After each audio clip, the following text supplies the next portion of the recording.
बच्चों, Orissa public service commission के अंदर असिस्टेंट इंडस्ट्रीज ऑफिसर के 151 पदों पर वैकेंसी का नोटिफिकेशन रिलीज हुआ है, जिसके अंदर आपको भी पता है कि जो एलिजिबिलिटी क्राइटेरिया है वो है आपका इंजीनियरिंग। तो कुछ बच्चे जो सिविल इंजीनियरिंग के हैं या मैकेनिकल के हैं, उन बच्चों को एक जो डाउट है कि सर जो बेसिक इलेक्ट्रिकल इंजीनियरिंग का जो सिलेबस है वो कैसा है, टफ है या इजी है। तो मैं इस वीडियो के अंदर उसी कंफ्यूजन को आपका दूर करने वाला हूं कि जो बेसिक इलेक्ट्रिकल इंजीनियरिंग का सिलेबस है उसका पूरा एक डिटेल एनालिसिस मैं आपके लिए लेकर के आया हूं। तो इस वीडियो को आप जरूर देखें।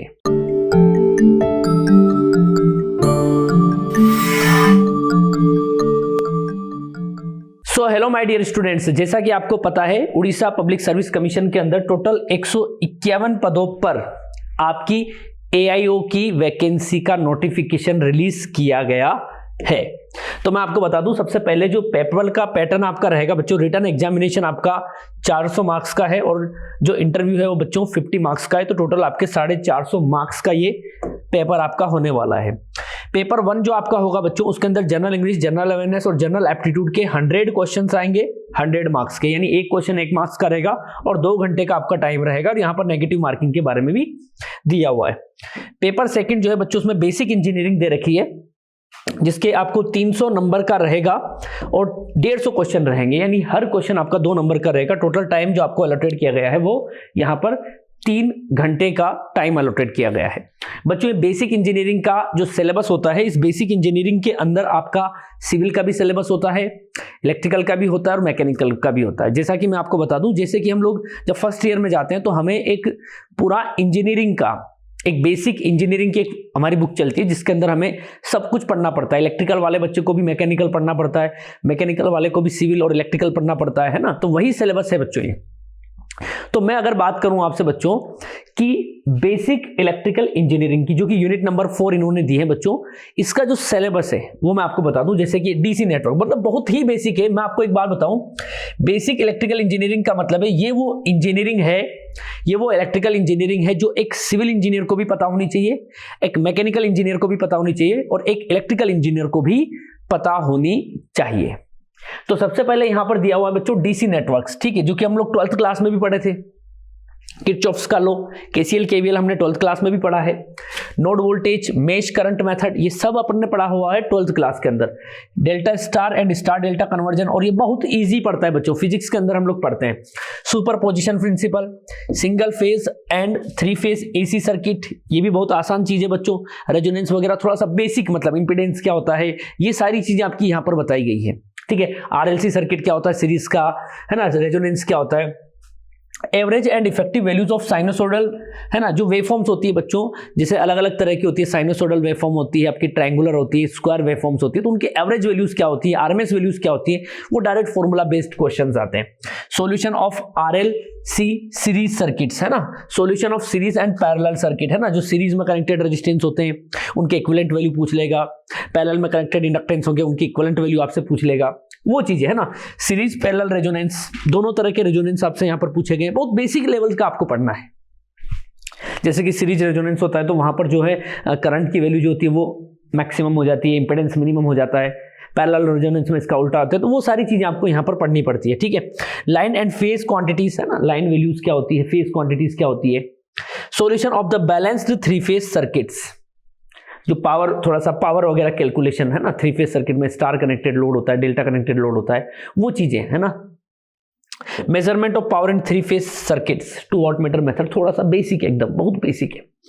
Magnetic circuits and principle of electromechanical energy conversion, है ना, जैसे कि आपकी जो चुंबक होती है, मैग्नेटिक सर्किट, है ना, उसके बारे में थोड़ा सा यहाँ पर बेसिक की रिलक्टेंस क्या होता है, एमएमएफ क्या होता है आपका, उसके अलावा जो है मैग्नेटिक फील्ड डेंसिटी क्या होती है, इन चीजों के बारे में यहां पर आपसे पूछा जाएगा। Fundamental law of magnetic electromagnetic induction, है ना, फैराडे का नियम पढ़ा हो कभी आपने, लेंज का नियम, वो सारी चीजें। प्रेरण, जिसको हम लोग हिंदी में बोलते थे प्रेरण, है ना, इंडक्शन वाली बात यहां पर की गई है। Fundamental laws of electromagnetic induction हो गया। Solution of simple magnetic circuits, बहुत बेसिक वाले। डीसी मशीन्स, थोड़ा सा मशीन का भी यहाँ पर बेसिक आपसे पूछा गया है। डीसी मशीन दे रखी है, कंस्ट्रक्शन है, उसके टाइप्स हैं बच्चों, ईएमएफ इक्वेशन ऑफ जनरेटर है, टॉर्क इक्वेशन ऑफ मोटर है, थोड़ा बेसिक बस, ज्यादा डीप में आपको नहीं जाना है, बेसिक लेवल का आपको पढ़ना है जितना हम लोग फर्स्ट ईयर में पढ़ते थे। Speed control of DC Motors, AC machines जिसके अंदर आपका बच्चों ट्रांसफार्मर भी आ गया है और सिंक्रोनस और इंडक्शन भी आ गई है, ठीक है। Single phase transformer, construction, EMF equation, no load and load operation, voltage regulation and efficiency. मतलब मैं आपसे बताऊं बच्चों, यहाँ पर एक बेसिक सिलेबस ही दिया हुआ है और इलेक्ट्रिकल का मतलब है कि यहाँ पर आपका एक तरीके से नेटवर्क का कुछ पोर्शन है, मशीन का कुछ पोर्शन है और कुछ थोड़ा सा पोर्शन मेजरमेंट का पोर्शन है। बस इतना आपको पता होना चाहिए एक नॉर्मल इंजीनियर को, ठीक है। अब मैं बात करूं कि सर आपने सिलेबस तो आपको बता दिया हमको, लेकिन आप मतलब सिलेबस को बता के हमारे लिए कुछ करना चाहते हो या नहीं चाहते, तो बच्चों मैं आपको बता दूं, प्रिपरेशन तो आप लोगों ने स्टार्ट कर ही दी होगी, मुझे पूरी उम्मीद है ना। लेकिन मेरे इस वीडियो के डिस्क्रिप्शन में आपको एक गूगल फॉर्म का लिंक दिया गया है, तो बच्चों एक सीरियसली आप इस गूगल फॉर्म को भरें और आपका जो भी रेस्पॉन्स रहेगा, आपकी जो भी डिमांड है कि सर हमें यूट्यूब पर, मतलब हमें भी क्या प्लानिंग करनी पड़ती है बच्चों, ऐसा नहीं है कि हम भी उठ करके आए और कुछ भी आपको पढ़ा दिया, ऐसा नहीं होता है। हमें भी एक बार ये देखना पड़ता है कि बच्चों की डिमांड क्या है। तो आपकी जो भी डिमांड है कि सर हमें थ्योरी क्लासेस का थोड़ा सा मतलब बेसिक एक क्रैश कोर्स की तरह आप प्रोवाइड करवा दीजिए, या फिर आपकी डिमांड है कि नहीं सर हमें तो क्रैश कोर्स किया हुआ है, ऑलरेडी यूट्यूब पर भी है ना, तो नहीं सर हमने कर रखा है, हमें तो क्वेश्चंस की प्रैक्टिस करवा दीजिए, थोड़ा सा प्रीवियस ईयर के क्वेश्चन से या कुछ और क्वेश्चंस की प्रैक्टिस करा दीजिए, तो ये चीज हो गई है ना।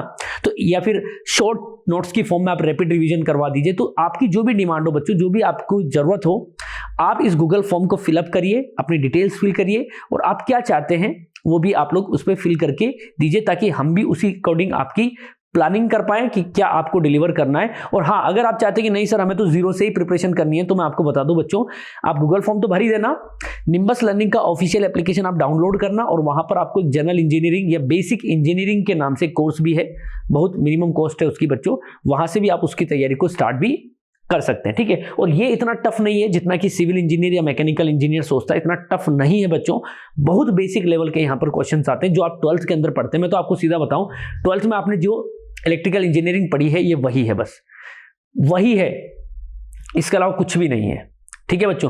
सो आई होप आपको ये वीडियो और जो मैंने आपको बात बताई है अच्छे से समझ में आई होगी। तो बच्चों बने रहिए निम्बस लर्निंग के साथ और करते रहिए अपने फ्यूचर की तैयारी। बच्चों मैं बता दूं 15 जनवरी से फॉर्म आपका स्टार्ट होगा और 15 फरवरी 2025 तक ये फॉर्म आपकी डेट रहेगी। तो फॉर्म को भी आप जल्दी से जल्दी भरिए और अपने ओपीएससी यानी उड़ीसा पब्लिक सर्विस कमीशन के अंदर एआईओ बनने के सपने को पूरा कीजिए। तो बने रहिए निम्बस लर्निंग के साथ और करते रहिए अपने फ्यूचर की तैयारी। All the best.